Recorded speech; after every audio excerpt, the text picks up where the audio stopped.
Assalamualaikum warahmatullahi wabarakatuh.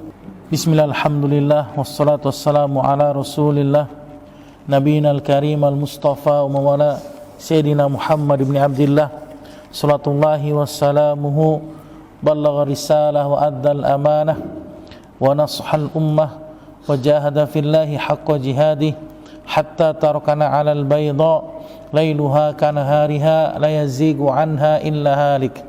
Salatullahi wassalamuhu wa ala alihi wa sahbihi wa man tabi'ahum bi ihsanin wa jihadin wa ittiba'in ila yaumiddin.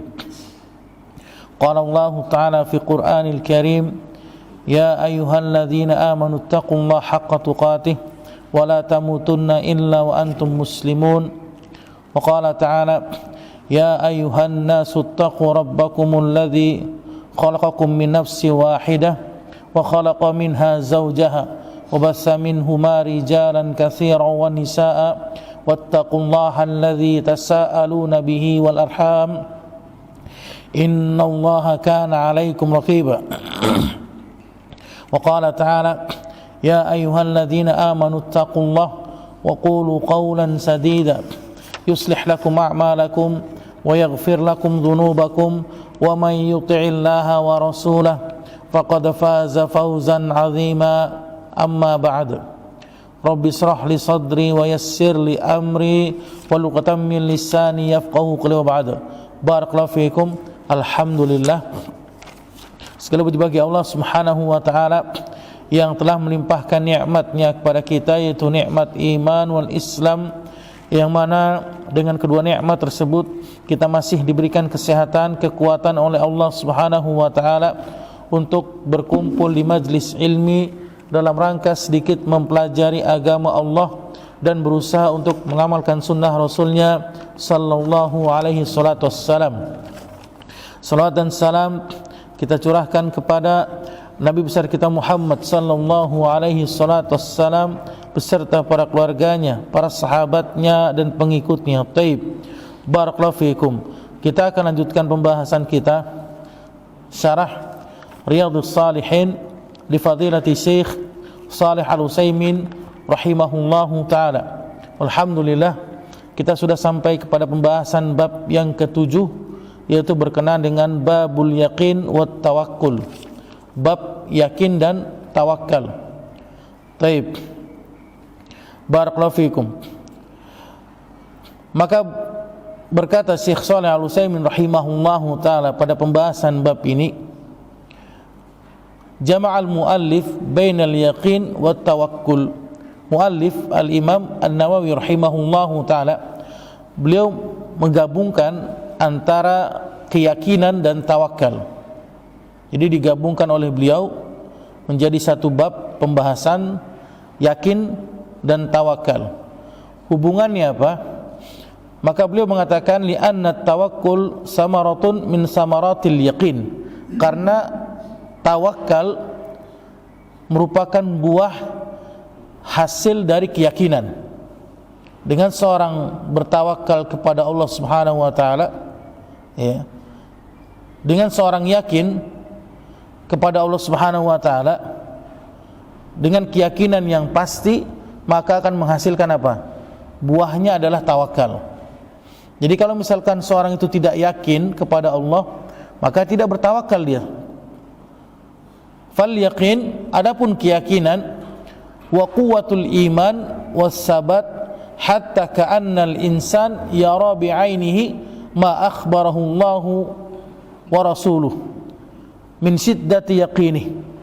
Keyakinan adalah kuatnya keimanan seseorang dan teguhnya keimanan seorang sampai-sampai seakan-akan dia melihat dengan kedua matanya apa yang telah dijanjikan oleh Allah dan Rasulnya, yaitu apa? Berupa surga. Jadi janji Allah dan Rasulnya bagi orang-orang yang yakin dengan seyakin-yakinnya dan akan membuahkan tawakal di dalam dirinya, maka Allah akan memberikan apa? Surga baginya. Taib. Fal yaqinu wa sabatun wa imanun laisa ma'ahu syakkun biwajhin minal wujuh. Yakin adalah apa? Keteguhan, keimanan, dan tidak ada sedikit pun keraguan di dalam dirinya. Itu yakin. Jadi kalau misalkan kita masih ada keraguan dalam diri kita terhadap sesuatu, baik itu urusan dunia maupun urusan akhirat, nggak yakin kita sepenuhnya, walaupun keyakinan kita misalnya 90%, 10% itu keraguan dalam diri kita, takut nanti kenapa-napa di hari tuanya, misalnya masa pensiunnya, kemudian masa sudah tidak bekerjanya dan sebagainya. Takut dia tidak ada rizki atau tidak ada penghasilan, atau nanti dia begini begitu dan sebagainya, walaupun hanya 10% atau bahkan walaupun hanya 1% dalam dirinya, maka itu bukan dikatakan yakin, dan dia tidak bertawakal sepenuhnya kepada Allah Subhanahu wa taala. Ya, jadi tidak membuahkan apa? Tidak membuahkan hasil dari keyakinan yang ada pada dirinya, itu apa? Tawakal. Dapat surga enggak dia? Ya enggak dapat yang dijanjikan oleh Allah. Jadi syaratnya apa? Dia yakin sepenuhnya kepada Allah dengan pasti, keyakinan yang pasti. Maka akan membuahkan apa? Tawakal yang sebenarnya. Ini yang dicari oleh kaum muslimin, yaitu tawakal. Nanti akan kita jelaskan. Barakallahu fikum. Maka dijelaskan oleh Syekh Shalih Fauzan hafizallahu taala, at-tawakkul, tawakal adalah menyerahkan sepenuhnya urusan dunia dan akhirat hanya kepada Allah Subhanahu wa taala. Ini yang namanya tawakal. Kita menyerahkan segala macam urusan yang ada pada kita ini, baik itu urusan dunia, keluarga kita, semuanya, apalagi urusan akhirat, kita serahkan semuanya kepada Allah Subhanahu wa taala, maka itu dikatakan sebagai tawakal. Kemudian Syekh Shalih Fauzan melanjutkan, la yasihu iman, maka tidaklah sempurna keimanan seorang kecuali dengan apa? Dengan tawakal kepada Allah Subhanahu wa taala. Baik. Barakallahu fikum. Fayarul ghaib alladhi akhbarallahu anhu wa rasuluh, dan seakan-akan dia melihat sesuatu yang gaib. Itu apa? Surga. Surga kan gaib ya. Surga tidak bisa kita lihat dengan kedua mata kita.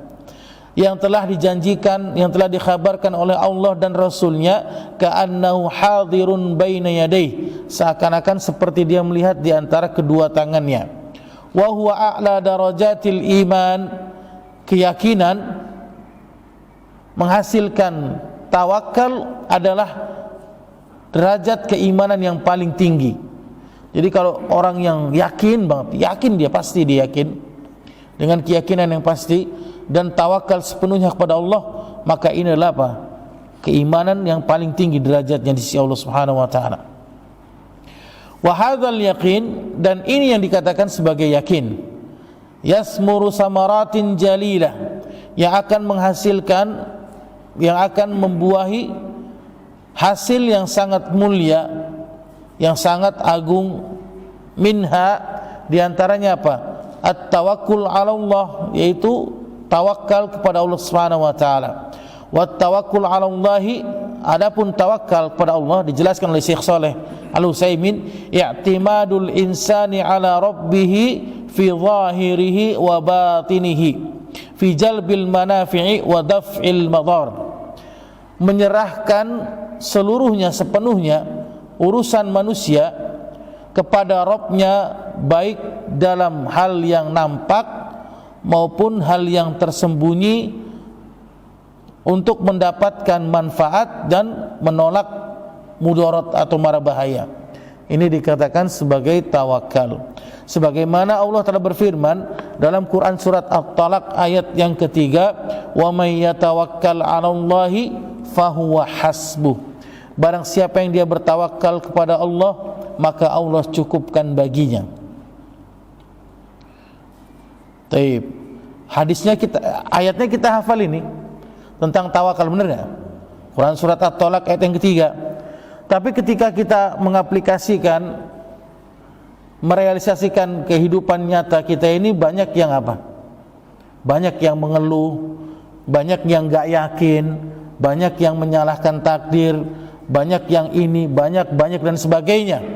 Bahkan meninggalkan keyakinan kita, takut, meninggalkan tawakal kita kepada Allah Subhanahu wa ta'ala, wal iyadu billah. Taib. Fa fi hatainil martabatain, maka kedua martabat ini, kedua tingkatan ini, yakin dan tawakal, yahsulu lil insan maqsudahu fid dunya wal akhirah, akan mendapatkan bagi manusia apa? Tujuan yang diinginkan olehnya, yaitu di apa? Di dunia dan di akhirat. Jadi kalau orang yakin, kemudian buah hasilnya tawakal, apa yang didapat olehnya di dunia ini? Apa kira-kira? Yastarihu, dia akan tenang hidupnya, tenang, santai, damai dia. Kemudian wa ya'isu mutmainnan, dia akan hidup dengan mutmain, sa'idan, bahagia, tanpa ada apa? Tanpa ada ganjelan, tanpa ada himpitan, tanpa ada rasa yang membuat dirinya itu apa? Merasa kesusahan dan sebagainya, karena dia yakin urusan itu udah semua urusannya Allah. Antum paham gak maksudnya di sini? Dalam segala hal, dalam urusan dunia, anaknya misalnya nggak diterima di sekolah yang favorit misalnya, tidak diterima di sekolah negeri misalnya, contohnya, ya dia yakin udah itu emang pilihannya dari Allah. Jadi dia damai, tenang, dia tentram, nggak gerusak-gerusuk. Kemudian, wah bagaimana nanti anak kita ini, nanti kalau nggak sekolah di negeri, mau kuliah, mau apa, mau kerja apa nanti setelah ini, ya kan? Kemudian mau ini, mau itu, bagaimana ntar? Nah, ini jadi apa? Kalau kayak gitu bagaimana berarti? Yakin nggak dia? Nggak yakin dia, udah nggak yakin sama sekali. Seperti itu. Kemudian apa lagi? Misalkan sudah di hari tua kita, misalkan antum nanti, waduh, mah bagaimana nanti kita nih? Papa udah nggak kerja lagi misalnya. Ini begini, ntar bagaimana untuk sekolah anak kita, untuk biaya ini dan itu dan sebagainya, untuk kehidupan kita, untuk uang makan kita, untuk ini dan sebagainya. Ini berarti apa? Tandanya tidak yakin dengan apa yang Allah takdirkan kepada dirinya. Barakallahu fikum. Tapi kalau dia yakin dia serahkan semuanya kepada Allah. Dengan dia berusaha ikhtiar, berusaha berdoa sepenuhnya kepada Allah, udah santai dia hidupnya, damai, nggak ada beban. Nah, kalau ditanya, Pak, nanti bagaimana untuk biaya anak sekolah kita? Ada Allah. Kita hanya berusaha, ya kan? Kita berikhtiar semampu kita, kita serahkan semuanya kepada Allah. Itu yakin nggak? Yakin itu namanya, ikhwan. Maka itu yang dijanjikan oleh Allah Subhanahu wa ta'ala, itu surga Allah bagi orang-orang yang yakin dan tawakal sepenuhnya kepada Allah Subhanahu wa ta'ala. Li'annahu muqinun, karena dia yakin bikulli ma akhbarallahu bihi wa rasuluh, dengan apa yang telah Allah khabarkan dan Rasulnya khabarkan, wa mutawakkilun 'ala Allah, dan bertawakal sepenuhnya kepada Allah Subhanahu wa ta'ala. Maka dicontohkan oleh Al-Imam An-Nawawi, beliau menukil firman Allah dalam Quran surat Al-Ahzab ayat ke-22. Allah telah berfirman, walamma ra'al mu'minuna al-ahzaba qalu hadza ma wa'adana Allahu wa rasuluhu wa sadaqallahu wa rasuluhu. Dan ketika orang-orang beriman mereka melihat al-ahzab, apa itu al-ahzab? Golongan-golongan orang-orang yang bersekutu yang ingin menghancurkan kaum mukminin. Qalu, mereka mengatakan, orang-orang beriman, hadza ma wa'adana Allahu wa rasuluhu, maka ini adalah janji yang Allah janjikan kepada kami dan Rasulnya, wa sadaqallahu wa rasuluhu, dan benar apa yang telah dijanjikan oleh Allah dan Rasulnya. Jadi orang-orang beriman itu ketika melihat musuh di hadapan matanya mereka yang jumlahnya itu Masya Allah tabarakallah, ini perang Ahzab atau perang Khandaq, antum tahu kan kisahnya. Itu orang-orang musyrikin, mereka bersatu berkumpul, ya kan? Sampai apa? Terkumpul bagi mereka jumlah pasukan 10.000. 10.000 antum bisa bayangkan. Umat Islam ketika itu hanya 3.000 saja. 3.000. Itu bandingnya jauh sekali kan? Tapi ketika orang-orang beriman, para sahabat, mereka yakin, kemudian mereka serahkan sepenuhnya kepada Allah, bertawakal kepada Allah, maka mereka akan membuahkan apa? Keimanan yang sangat kuat. Di mana dijelaskan Abu Sufyan kemudian dan orang-orang pembesar Quraisy hendak bersatu berkumpul, ingin apa? Mengepung Rasul dan para sahabatnya dan ingin menghabisi mereka, ingin membunuh mereka. Maka dikatakan pada saat perang Khandaq atau perang Ahzab adalah ghazwatun azmah, yaitu perang yang begitu mencekam, begitu menakutkan, begitu mengerikan bagi para sahabat. Ini wajar, manusiawi, namanya juga manusiawi. Ketika melihat sesuatu yang menakutkan, ada rasa takutnya mereka. Nggak mungkin enggak dong, ya kan? Kan bukan malaikat mereka, manusia juga. Bahkan diabadikan oleh Allah Subhanahu wa taala kondisi para sahabat ketika itu. Apa kata Allah? Allah berfirman dalam Quran surat Al-Ahzab ayat yang ke-10, wa idz zaghatil absaru wa balagatil qulubul hanajir, dan ketika penglihatan kalian terpana dan hati kalian menusuk sampai tenggorokan. Jadi ketika melihat atau mendengar bahwasannya 10.000 pasukan orang-orang musyrikin dan gabungan dari mereka ingin menyerang, menghancurkan kaum muslimin, mengepung di kota Madinah, maka apa? Mereka itu seperti seakan-akan menelan itu begitu sakitnya, tercekik ya, tercekak ya bahasa itunya. Kemudian apa? Wa tadhunnuna billahi dhununa, dan kalian bersangka dengan prasangkaan yang buruk. Ini para sahabat itu bisa bayangkan, ini keimanannya itu udah di atas rata-rata, jauh sama kita. Kalau kita mah apa dibanding para sahabat?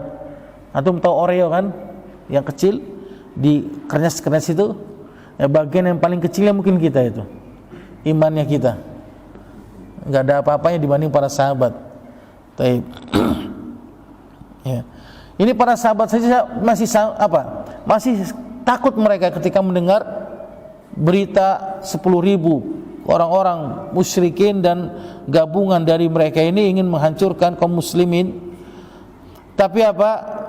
Maka dijelaskan kemudian Allah berfirman, hunalika butliyal mu'minuna wa zulzilu zilzalan syadida, dan disitulah diuji orang-orang yang beriman dengan diguncangkan hatinya dengan guncangan yang sangat dahsyat. Jadi saat itulah benar-benar Allah menguji mereka. Apakah mereka beriman atau mereka kufur, munafik, ingkar kepada Allah Subhanahu wa taala. Maka dijelaskan oleh Syekh Shalih Al-Utsaimin rahimahullahu taala pada ayat yang mulia yang kita bacakan tadi, terpecahlah menjadi dua golongan manusia pada saat kondisi seperti itu. Golongan yang pertama yaitu golongan orang-orang munafik dan orang-orang muslim yang di dalam hatinya ada penyakit. Ini golongan yang pertama. Apa kata Allah? Wa idz yaqulul munafiquna walladzina fi qulubihim marad, dan ketika orang-orang munafik dan orang-orang yang di dalam hatinya ada penyakit. Penyakit apa itu? Ya, lemah hatinya mereka, orang-orang muslim itu. Apa kata mereka? Ma wa'adana Allahu wa rasuluhu illa ghurura. Maka ini adalah yang dijanjikan oleh Allah dan Rasulnya kecuali hanya bualan belaka, tipu daya belaka. Jadi orang-orang munafik, orang-orang yang imannya lemah itu, mereka benar-benar terpedaya dengan hal seperti ini. Bahkan mereka tidak yakin dengan janji Allah, kemenangan itu pasti bagi kaum muslimin. Maka mereka mengatakan apa? Ini hanya tipu daya belaka. Enggak mungkin, kata mereka. Enggak mungkin. Qalu, mereka mengatakan, kaifa yaqulu Muhammad annahu sayaftah Kisra wa Qaisar wa San'a.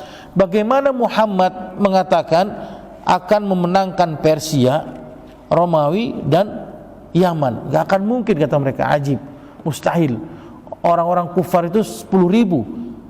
Orang-orang muslim itu cuma 3.000 doang jumlahnya mereka.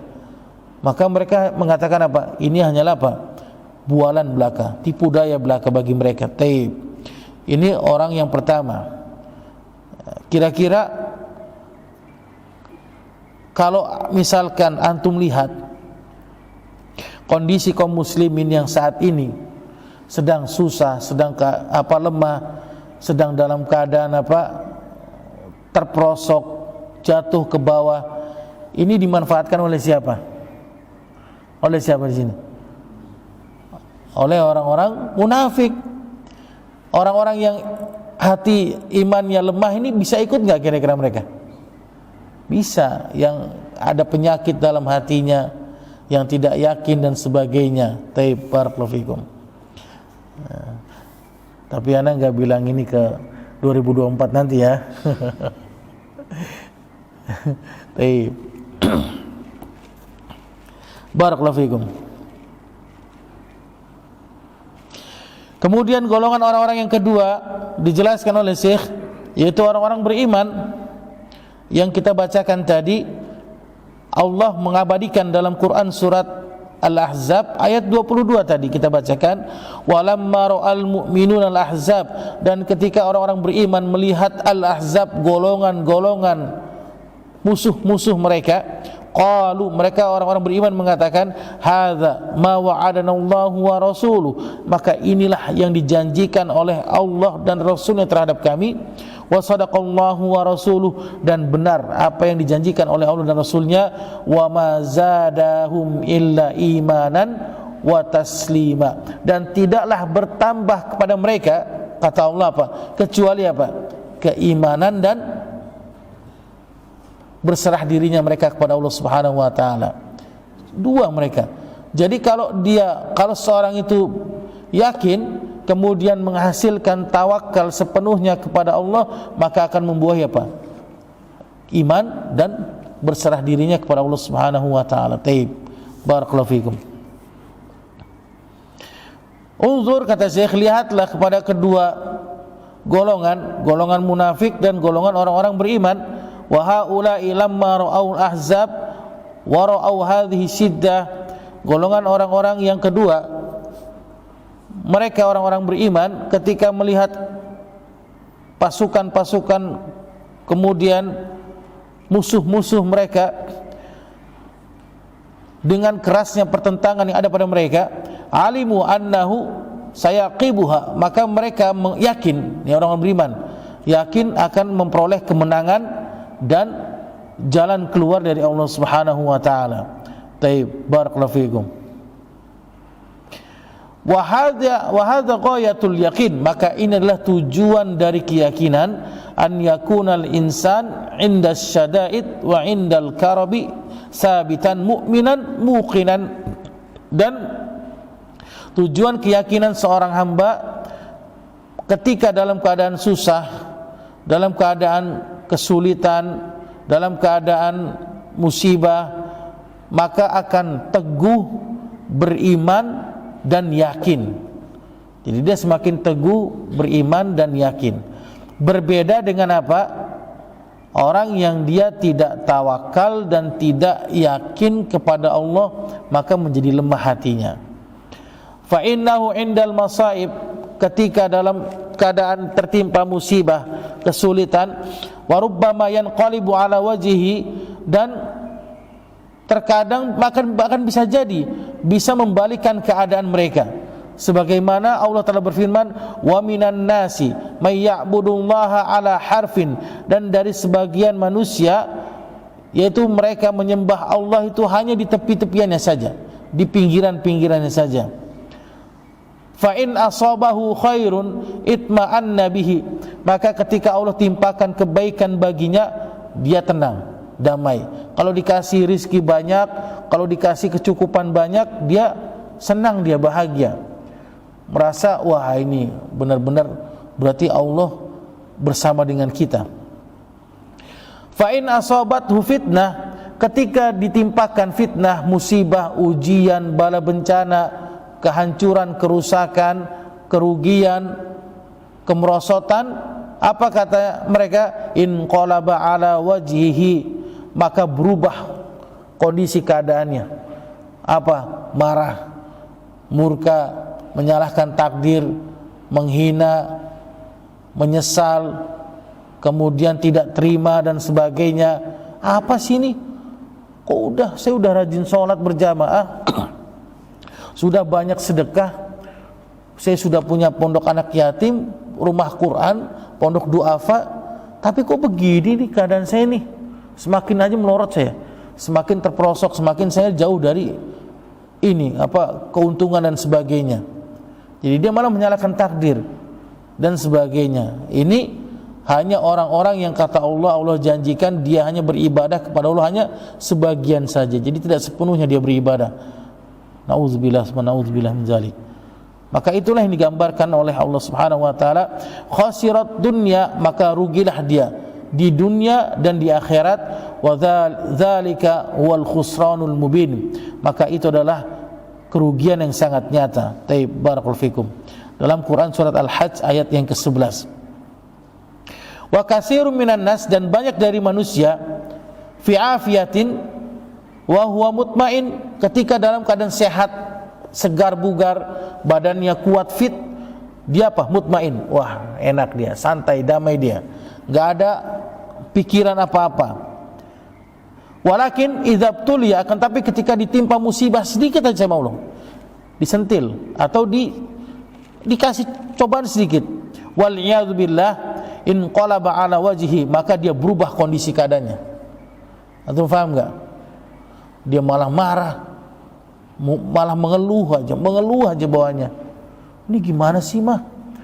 Kayaknya papa udah rajin olahraga, rajin fitness, sampai tukang fitness aja kenal sama papa misalnya. Ya, sampai fitness setiap hari. Tapi kok badan papa kayaknya sakit-sakitan mulu misalnya. Ini bagaimana ini? Ini kan dia mengeluh terus dia. Ya, papa udah jaga makan, sudah enggak makan, tapi kok kolesterol naik terus ini. Ya, gula darahnya naik terus. Ini mengeluh enggak? Mengeluh ini. Jadi dia enggak terima dengan takdir Allah. Jadi dia enggak yakin sesuatu yang ditimpakan atas dirinya yang sulit, dia enggak yakin. Ya, kok darah tingginya naik terus ini? 170, 180. Udah minum obat, minum amlodipin yang 25 mili, tapi kok masih kelingan ini? Gimana ini? Apa salah kasih dosis dokternya nih? Jadi dia nyalahkan orang, nyalahkan takdir, nyalahkan keadaan, nyalahkan kondisi. Apa yang didapat olehnya? Apa yang didapat? Yang didapat itu tidak ada apa-apa, dia malah mendapat dosa dia. Nauzubillah min dzalik. Menyalahkan takdir. Taib. Maka Allah berfirman, ma asaba min musibatin illa biiznillah, tidaklah sesuatu yang ditimpakan kepada manusia di muka bumi ini kecuali semuanya atas izin dari Allah. Wa may yu'min billah, maka barang siapa yang beriman kepada Allah, yahdi qalbah, maka Allah akan berikan petunjuk baginya. Yakin kita, musibah yang Allah timpakan kepada kita, bala bencana semuanya, kerugian, penyakit, antum tahu enggak janji Allah kepada manusia? Tahu enggak antum? Allah pasti akan menguji kita apa? Dalam Quran surat Al-Baqarah, walanabluwannakum bisyai'im minal khauf, Allah pasti akan menguji kalian semuanya, manusia di muka bumi, dari rasa takut, ya, dan kelaparan. Kemudian apa lagi? Bisyai'im minal khaufi wal ju'i wa naqsim minal amwal, kekurangan harta. Pasti kata Allah nih. Kemudian apa? Kemudian kematian. Kemudian apa lagi? Kehilangan minas samarat, kehilangan harta benda, tanam-tanaman, kemudian yang kita miliki. Apa kata Allah terakhir? Wa basyiris sabirin, maka berikanlah kabar gembira kepada orang-orang yang bersabar. Ini sudah kita jelaskan dalam pembahasan bab sabar. kita tahu hafal ayatnya, tapi kita tidak mau atau kita lupa untuk mengaplikasikan pada kondisi yang terjadi pada diri kita, keluarga kita, anak-anak kita, dan kerabat terdekat kita. Barakallahu fikum. Ini karena apa? Karena mereka tidak yakin dan mereka hanya menyembah Allah hanya di pinggir-pinggirannya saja. Kalau enak baru dia alhamdulillah dapat untung, ya kan? Jebol ininya bisnisnya 1 triliun, pas giliran rugi 2 triliun, wah nangis dia, nangis darah. Itu berarti apa? Tidak tawakal kepada Allah Subhanahu wa taala sepenuhnya. Cuman ketika enaknya saja dia bersenang, maka ketika dia dalam keadaan sulit, sedih, maka dia lupa kepada Allah Subhanahu wa taala, wal iyadzu billah. Farubbama, kata Syekh, dan bisa jadi yasilu ila haddir riddati wal kufr, dia bisa menyebabkan dirinya murtad dan kufur. Lu bisa bayangkan, benar gak kira-kira? Benar ini ikhwan, bisa jadi dia menyalahkan Allah, nanti dia menyalahkan kondisi, menyalahkan Allah. Kok gini sih, kok saya sudah begini, kok tapi saya masih dikasih sakit dan sebagainya. Taib wa ya'taridu ala Allahi bil qada, dan dia menolak terhadap Allah dengan takdir dan qadanya Allah Subhanahu wa taala. Wa yakrahu takdir Allah, dan membenci takdir Allah. Wa bittali yakrahu Allah, dan karena sebab itulah Allah membencinya. Nauzubillah summa nauzubillah min zalik. Jadi karena sebab itulah Allah membencinya, Allah murka terhadap dirinya, dan Allah akan timpakan azab baginya dengan azab yang sangat pedih. Wal iyadzu billah tsumma na'udzubillahi min dzalik. Orang-orang kafir kenapa enggak? Di sini kan Allah menguji orang-orang muslim saja, orang-orang muslim, orang-orang beriman yang Allah uji. Kalau orang-orang kafir mah Allah biarkan mereka. Nanti tapi di akhirat nanti mereka akan diazab dengan azab yang sangat pedih. Itu dibiarkan oleh mereka, orang-orang kafir, orang-orang munafik, orang-orang yang Allah murkai. Itu istidraj namanya itu. Kayaknya tenang mereka ya. Orang-orang kaya itu gonta-ganti mobil, punya villa, punya perumahan, ya kan? Setiap 2 bulan sekali keliling dunia. Oh, kayaknya enak banget hidupnya. Tapi itu namanya istidraj itu. Allah tangguhkan dia. Allah biarkan dia, biarin aja, biarin. Ya. Maka Allah biarkan mereka istidraj min haitsu la yahtasib, dari apa yang mereka dapati. Wa umli lahum, maka Allah penuhi mereka dengan apa? Dengan api neraka. Itu balasan bagi orang-orang yang Allah biarkan di dunia. Jadi jangan kita kira kita itu enak, hidup damai, tentram di dunia ini, jauh dari Allah malah kita tenang, enggak.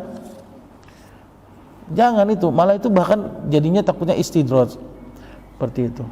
Jadi kalau orang yang benar-benar diuji oleh Allah dengan rasa takut, kelaparan, kehilangan nyawa, kehilangan harta benda, janjinya apa kata Allah?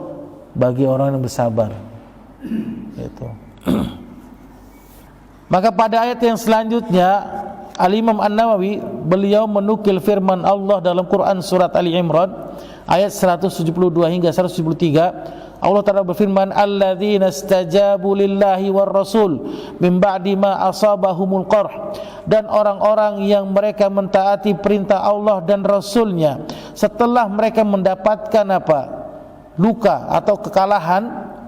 Lilladzina ahsanu minhum wattaqau ajrun azim, yaitu bagi orang-orang yang berbuat kebajikan dari mereka dan bertakwa kepada Allah, maka mereka akan mendapatkan ajrun azim, pahala yang sangat besar dari Allah Subhanahu wa taala. Pahala yang besar dari Allah. Ini ketika Ini ketika kondisi dalam keadaan perang Uhud. Kaum muslimin kalah, ditimpa musibah dengan siapa? Orang-orang musyrikin ketika itu, kalah total. Ya kan?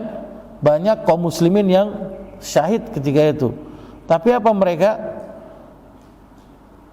Ketika dikatakan manusia, orang-orang musyrikin, orang-orang Quraisy akan mengepung kalian, akan bersatu kepada di antara mereka untuk menghancurkan kalian, fakhshawhum fazadahum, yang akan membuat kalian takut. Apa kata orang-orang beriman? Fazadahum imana, maka akan bertambah keimanan pada mereka. Wa qalu hasbunallahu wa ni'mal wakil, mereka mengatakan hasbunallah wa ni'mal wakil, ni'mal maula wa ni'man nasir. Ini doa yang Allah syariatkan kepada nabinya ketika kita dalam keadaan kondisi apa? Susah, sulit, sedih. Antum ucapkan itu. Ya, hasbunallah wa ni'mal wakil. Dalam keadaan kita susah, sedih, ya, dalam keadaan kita ditimpa musibah, sesuatu yang tidak mengenakan, maka kita ucapkan apa? Hasbunallah wa ni'mal wakil. Barakallahu fikum. Kemudian Al-Imam An-Nawawi melanjutkan, beliau menukil firman Allah Subhanahu wa taala dalam Quran surat Al-Anfal ayat yang kedua hingga keempat. Ini ciri-ciri orang-orang, sifat orang beriman. Ini sifatnya orang beriman. Allah telah berfirman, innamal mu'minuna, sesungguhnya orang-orang beriman, alladzina idza dzukirallahu wajilat qulubuhum, ketika disebut nama Allah apa? Wajilat qulubuhum, maka bergetarlah, bergoncanglah hati mereka. Kalau disebutkan nama Allah maka mereka takut. Kalau dinasihatkan mereka semakin takut, bukan malah semakin apa ini agak jelas ente, ekstrim ente, kaku ente, udah sana ke gunung aja ente dakwahnya. Bukan seperti itu. Kalau orang beriman itu kalau dinasihatkan sesuatu yang baik, yang benar, dia semakin takut dia. Apalagi disebutkan nama Allah, firman Allah, sabda Rasul, dia semakin apa? Semakin dia takut kembali kepada Allah Subhanahu wa taala. Akan bertambah keimanannya dia. Kalau dinasihatkan dia bertambah keimanannya, bukan malah bertambah apa? Kekurang ajarannya, bertambah pengingkarannya terhadap Allah Subhanahu wa taala. Wa ala rabbihim yatawakkalun, dan yang ketiga apa? Dan hanya kepada Rabbnya lah mereka apa? Bertawakal sepenuhnya. Ini dikatakan sifat orang-orang beriman. Kalau disebut nama Allah dia berguncang hatinya, kalau dibacakan firman Allah dia bertambah imannya, kalau dia mendapatkan musibah, sesuatu yang tidak mengenakan atas dirinya, maka dia bertawakal sepenuhnya kepada Allah Subhanahu wa ta'ala. Barakallahu fikum. Ulaika humul mu'minuna haqqan, kata Allah di dalam surat Al-Anfal ayat yang keempat. Allah tutup, mereka adalah orang-orang beriman yang sebenarnya. Itu yang sebenar-benarnya. 3 doang itu sifat ya yang dijelaskan oleh Allah Subhanahu wa taala dalam firman-Nya. Kalau disebut nama Allah dia bergetar hatinya, takut. Kalau dibacakan firman Allah dia bertambah imannya dan dia bertawakal sepenuhnya kepada Allah Subhanahu wa taala. Barakallahu fikum. Wa kadza, kata Syekh, idza ra'aita min nafsik, jika engkau melihat pada dirimu, annaka kullama talautal Qur'an, ketika engkau membaca Al-Qur'an, isdadda imanan fa inna hadza min alamati taufiq. Kalau bertambah keimanan ketika engkau baca Al-Qur'an di rumah, baca surat Al-Qulhu misalnya, surat 3 andalan, Qulhu, Al-Falaq, An-Nas, 3 doang yang hafal Ustaz, iya enggak apa-apa. Ketika dibaca 3 itu dia bertambah keimanannya, semakin yakin, maka ini adalah tanda Allah berikan taufik kepada kita. Ini yang pertama. Amma idza kunta taqra'ul Qur'an, adapun jika engkau membaca Al-Qur'an wala tata'assar bihi, dan tidak ada bekas asar dalam hatimu, fa 'alaika bimudawatil nafsik, maka wajib bagimu untuk apa? Mengobati dirimu. Apa kata Syekh? La aqulu tadhhab ilal mustasfa. Aku tidak mengatakan engkau datang ke rumah sakit. Datang ke rumah sakit untuk ambil obat, bukan. Tapi aku mengatakan alaika bimudawati alqalb, maka wajib bagimu untuk obati hatimu. Fa innal qalb, maka hati, idza lam yantafi' bil Qur'an, jika dia tidak mendapatkan manfaat dengan Al-Qur'an, walam yata'al bihi, dan dia tidak terenyuh, tidak mendapatkan nasihat dari Al-Qur'an, fa innahu qalbun qasin, maka itu adalah hati yang keras. Hati yang keras seperti batu, hati yang sakit Nas'alullah al-afiyah, semoga Allah memberikan kita keselamatan terhadap orang-orang seperti itu. Jadi kalau kita baca Al-Quran, dibacakan Al-Quran oleh teman kita, kemudian dia malah semakin kurang ajar, semakin gak terima, malah semakin dia membenci dan sebagainya, maka itu adalah tanda dari hati orang-orang yang sakit. Nauzubillah, semua nauzubillah min dzalik. Wa ala rabbihim yatawakkalun, dan hanya kepada Rabbnya lah kita bertawakal kepada Allah sepenuhnya. Dan semoga Allah Subhanahu wa taala menjadikan diri kita menjadi hamba yang istiqamah dan tawakal kepada Allah dengan sepenuhnya. Wahdana siratal mustaqim. Tapi insyaallah kita akan lanjutkan pada pertemuan akan datang hadis yang berkenaan dengan hadis-hadis tawakal. Allahu taala a'la wa alam. Kita tutup pertemuan yang terakhir. Subhanakallahumma hamdik asyhadu an la ilaha illa anta astaghfiruka wa atubu ilaik. Assalamualaikum warahmatullahi wabarakatuh.